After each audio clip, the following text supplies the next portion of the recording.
I've been looking for you. Those were the first words of New Zealand Defence Force medic Jase Denharder as he reached trampers Dion, Reynolds and Jessica O'Connor. Amid emotional scenes, the pair was rescued yesterday from dense bush in difficult terrain in the remote Kahurangi National Park. Air Force personnel involved in today's retrieval of rescue crew, who remained overnight, were on their way back to Ohakea this afternoon when they diverted to Nelson to talk to media. Here's our Nelson reporter Tracy Neal and videographer Simon Rogers with the story. Jase Denharder was the first person Dion, Reynolds and Jessica O'Connor saw when he winched down from a large helicopter hovering not far above them.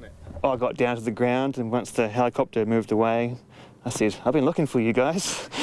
And they were quite overjoyed, and that's when they came in and gave me a cuddle, I guess.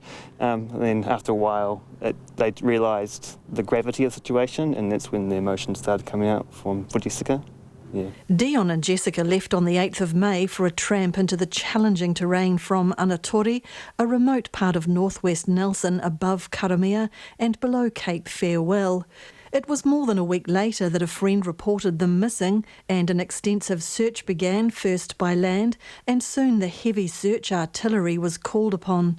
The Air Force NH-90 is equipped with infrared heat-seeking equipment, but failed to locate them. And then, by a small miracle of sunlight angle, smoke from their fire was seen yesterday, says Flight Lieutenant Loic Frenchy Efra. We went in this morning in similar light conditions before the sun was up, and just thought how lucky they were to have been in that position at that time of day when the sun was basically overhead.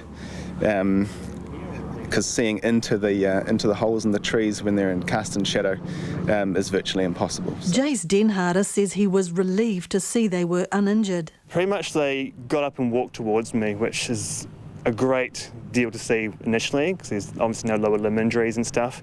And their face of excitement when I got down through the canopy. Yeah, you're always hopeful.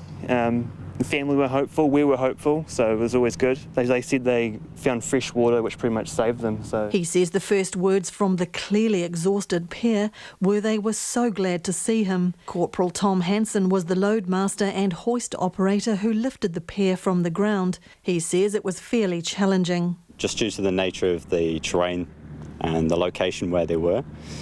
So we were sat in about a 150-foot hover. So that's about 45 metres above the terrain. We had trees, thick canopy, and about a 3-metre clearing to extract them from. So a fairly small area. On the left-hand side of the aircraft, we had about 25 feet below the main rotor of the aircraft to the trees. And then on the right-hand side, as the train dipped away, we had probably about 50 feet. Once on board en route to Nelson, the pair sat quietly in the chopper, eating a chocolate bar and grinning broadly. Jase says it's his 7th search and rescue and one of the best. The unflappable medic didn't even flinch when the airport bird gun started firing. I guess it's probably the career pinnacle so far. I've been in the Air Force for 5 years, but I was 5 years Army before that. So where have your other search and rescues been? Where else have you searched? Quite a few in the Ruahinis, and they're close to Ohakea and stuff, yeah. I guess the terrain's a bit more opened, yeah, because this was quite dense. All said they were lucky to have such calm weather so near the typically wild winter storms in the area. In Nelson for Checkpoint, Tracy Neal.